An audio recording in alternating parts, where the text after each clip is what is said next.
Hi everyone, I'm Nadia, and today's video is very exciting for me because I will be preserving my wedding bouquet in resin. And this is just a clip of some of my wedding flowers. They were beautiful pastel shades, and I went out of town right after my wedding, so my mom was kind enough to dry my flowers for me, and she did so using silica gel. She filled a box with silica and then started to take the flowers and is gently opening them up a bit so that the silica gel can go between the flower petals and dry the flowers completely. She poured some silica gel on top of each flower, and after placing them into the silica gel, she also poured more gel so that they would be completely covered.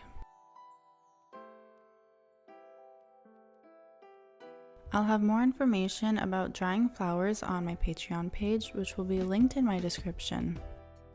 So this is a box that's filled with flowers from my bouquet, and a lot of time passed between drying them to me working with them and putting them in resin, but they actually maintained their color very well.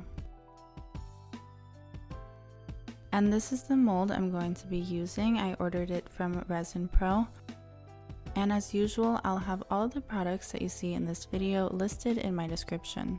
And the resin I'm going to be using to preserve my bouquet is Depond's Epoxy Plast 3D B100 Ultra Pore Resin, which is a deep pore resin. It has a work time of 20 hours, so it takes a very long time to cure, but this is a great resin to use when you want to pour larger amounts in one go. It's a 2-to-1 ratio by weight, so I measured each part using a kitchen scale and mixed it together for several minutes. Then I poured it into a second cup and mixed again, just to make sure that it's thoroughly mixed. And I'm making sure that my workspace is level. Then I pick out some flowers just to have out and ready. I mix in my resin a little bit more and pour out a thin layer into the molds.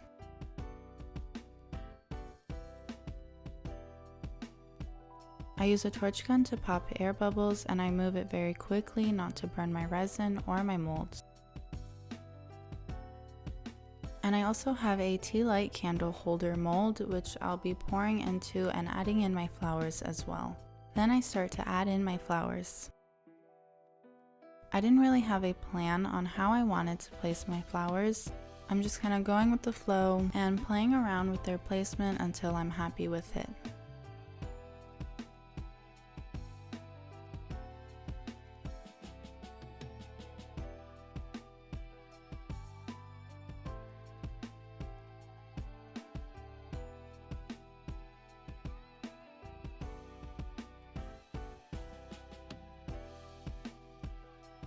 Once I'm happy with the placement, I leave it, and I come back a little over a day to do the next layer. I did decide to remove this browning rose just because it was just a little bit too brown. I mixed in my resin once more and poured it into the molds. And this part is a little bit of a repetitive process. Once you have your flowers in place, it's just a matter of pouring layers and layers of resin on top to keep them in place and to not cause too many air bubbles. So I am going to fast forward this part a bit because it is the same process over and over again.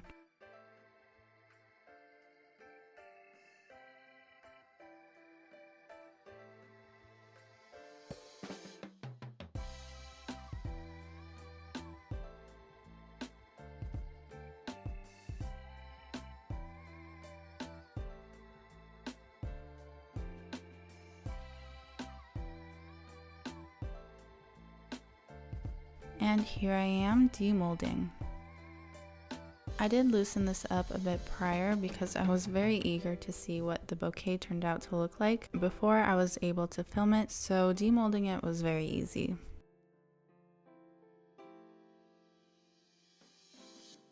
Now I'm going to be preparing it for some layers of resin out of the mold, and to do so I'm using liquid latex.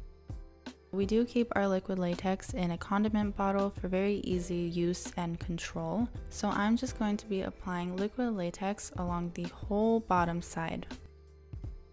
and I use a silicone makeup brush to spread it out.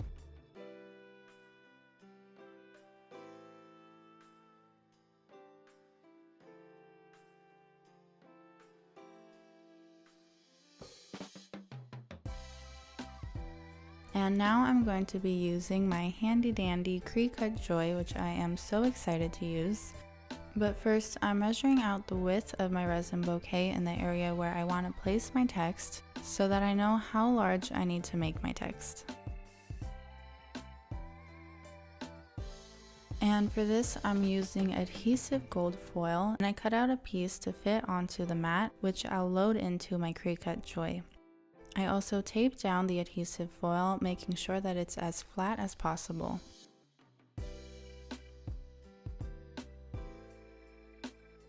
I open my Cricut app on my phone and get my text ready. One of the first times I used this machine, I did have some issues because the text was too thin, so I had a really hard time weeding it out. And a good tip for this is that you can actually use the offset option to make your font thicker, because in the app there's so many different texts to choose from.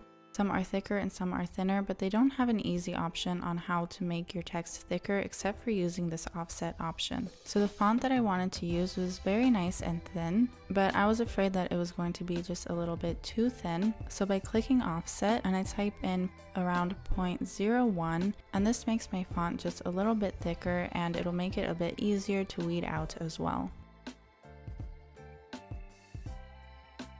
Then I adjust the size and click Make It.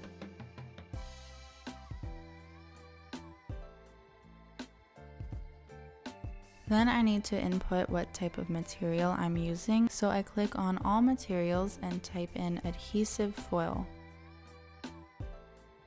Then I'm changing the pressure from default to more, because when I've tried to cut adhesive gold foil on the default pressure, it didn't cut through all the way. I load in the materials into the machine, and now it's ready to cut.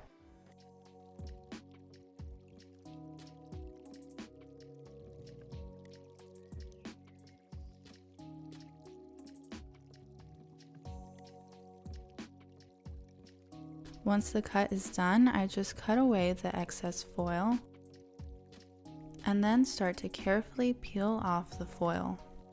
And I am taking my time with this. I would assume that the more you do this, the easier it is to remove the foil and cut out the text, but this process did take me a little bit just because I was trying to be extra careful in not lifting up any of the text. If any of the letters do come up with your adhesive foil, I was using my fingers just to hold down the letters while removing that excess foil around it. I was also using my weeder to help push down some of the letters as well, but you want to be careful to use the flat part of it and not poke into your text with the sharp part, because that will damage your text. Now that the excess foil is off, now comes the fun part, and I find this part to be very satisfying. So I'm using the weeder to push off the foil where I need negative space, like the A's or the O's, so that I get a nice clean text. And here's what it looks like. Now I'm going to be taking some strong grip transfer tape, and I ordered this separately from my bundle because the normal grip transfer tape really doesn't cut it for adhesive foil. I cut off a small section and place it on top of my text, and I'm trying to follow the lines to place the text on straight. Excuse my head in the frame, I turn into a hunched over old lady when I'm trying to focus onto details and get the text on as straight as possible. And now I'm just applying force to help push the text onto the tape.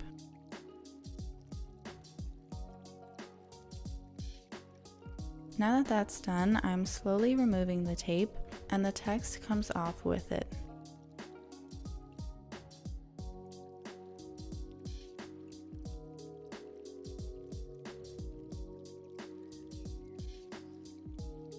Now this makes it super easy to apply it onto my resin piece.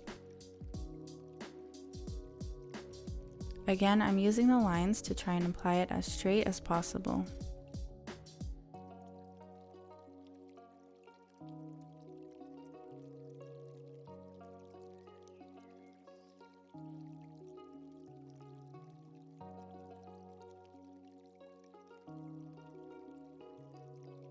And now I slowly remove the tape and the text remains.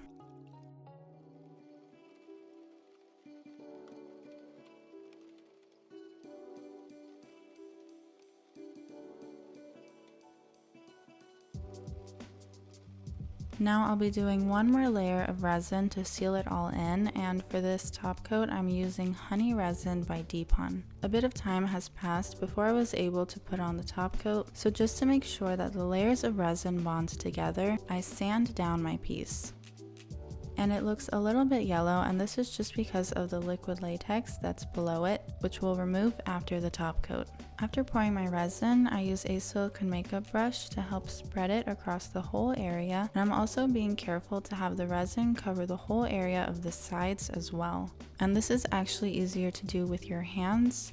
So after I was filming, I actually took my hands with my nitrile gloves and used my hands to just go over all of the sides and make sure that it's completely covered with resin. And here I am removing the liquid latex.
And here's the final product.